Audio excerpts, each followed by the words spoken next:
Hey guys, welcome to another tutorial. Hope you all enjoyed your Christmas and Happy New Year in advance. Yes, so today we are going to be looking at capacitors. We want to really understand capacitors and how they work. So if you look at this question, this is a past question, I think 2023. So we are going to be using it to really understand how capacitors work.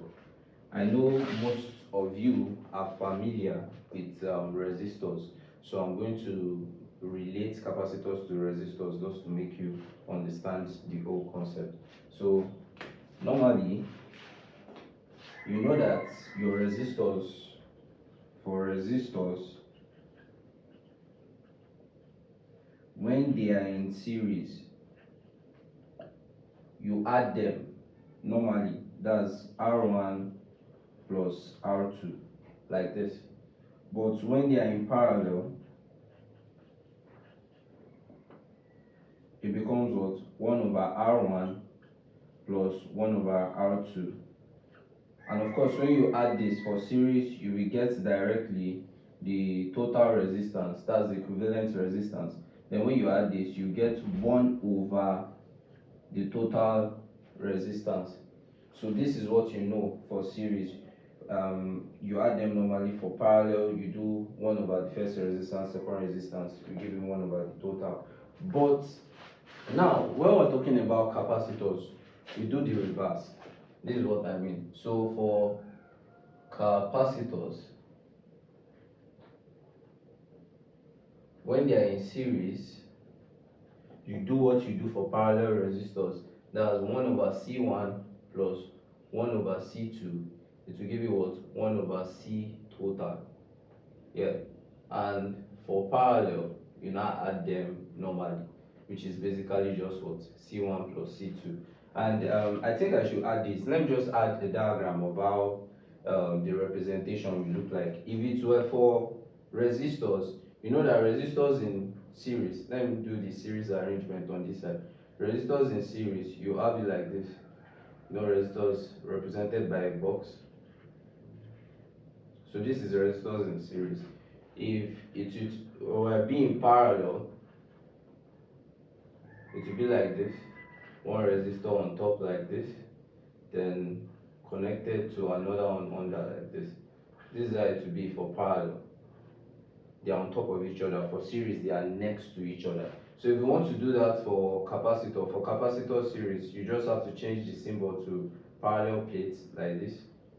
So this is the symbol for your capacitor, and same thing for your parallel, it will now be like this.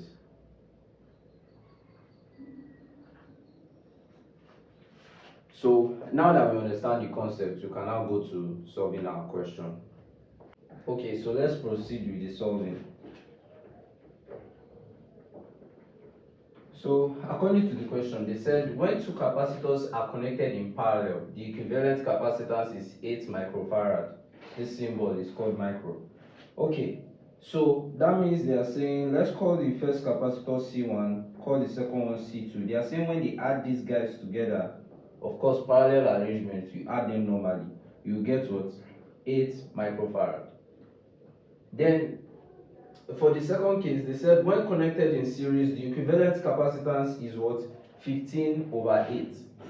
So that means they are saying for series, you know, we have 1 over C1 plus 1 over C2 is equals to 1 over, what's the total capacitance? They said what? 15 over 8. So that's 1 over 15 over 8.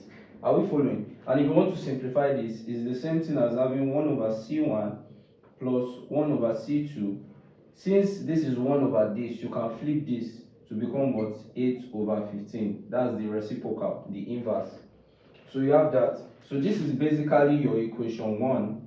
Why this right here is your equation 2. So you can solve simultaneously. Okay, so yeah, let's use substitution method. For the first equation, you can make C1 subject of formula. So if you make C1 subject of formula, it's going to become what? 8 minus what? C2. Then you can now substitute this for C1. You can substitute it in equation 2. So it will become what? 1 over C1 is now what? 8 minus C2 plus 1 over what? C2 is equals to what? 8 over 15. Are we following? So you can take the LCM of this, you just multiply these two together. This is what I mean. So this will become 8 minus C2. Everything multiplied by this other C2. So you are multiplying the two denominators first. You write it down. Then you now do this in this. If you remove this from this, what will you be left with? You'll be left with C2. So C2 multiplied by 1, you get C2. Then plus, do for this one now. Remove C2 from this. What will you be left? You'll be left with what? 8 minus C2. 8 minus C2 times 1, you have what? 8 minus what? C2. Everything is equals to what? 8 over 15. Are we following? C2 minus C2, these two guys will cancel each other out. It's like having 1 minus 1. So you are left with 8 over what?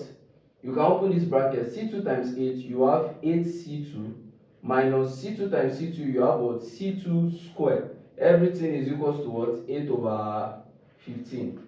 Are we following? And of course, you can divide both sides by 8 to remove this 8. That's what? You can multiply this one by 1 over 8. Also, multiply this side by 1 over 8. This 8, you cancel this 8. This 8, you cancel this 8. It's the same thing as doing that dividing both sides by 8. You understand? So you have 1 over 8C2 minus C2 squared is equals to what? 1 over 15. You understand? Because the 8 has already cancelled out. So you can cross multiply now. You have what? 8C2 minus C2 squared is equals to what? 15. Of course, if you multiply 15 times 1, you get this. If you multiply this times this, you get this. So you can now express it as a quadratic equation. Take minus C2 squared to the other side, it will become what? C2 squared. Take 8C2 squared, 8C2 to the other side, it will become what? Minus 8C2. And then you are leaving 15 there, yes, plus 15 is equals to what? 0. So this is the quadratic equation you will have. Now the question you ask yourself when solving a quadratic equation is, what will you multiply to give you 15? And when you add together, it will give you what? Minus 8.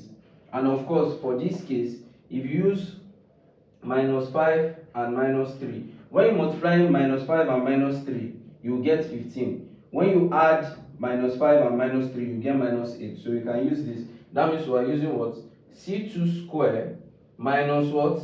5C2 minus 3C2 plus 15. Everything is equals to what? 0. And of course, you can factorize. That's C2 into bracket C2. If you remove C2 from C2, you'll be left with C2. Then minus remove C2 from 5, you are left with 5. Are we following? So you have C2 minus 5 inside. What's common between this and this? 3. You can remove 3. That's minus 3 into bracket what? C2. If you remove minus 3 from 15, you'll be left with what?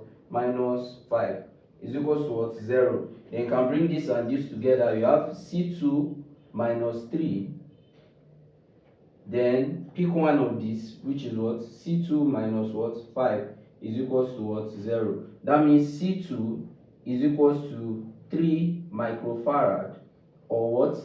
C2 is equals to what? 5 microfarad. So you have two values for C2. Now, remember that C1 is equals to what? 8 minus C2. That means C1 will be 8 minus, you pick the 4 value, which is 3, is equals to what? 5 microfarad. That's the first value.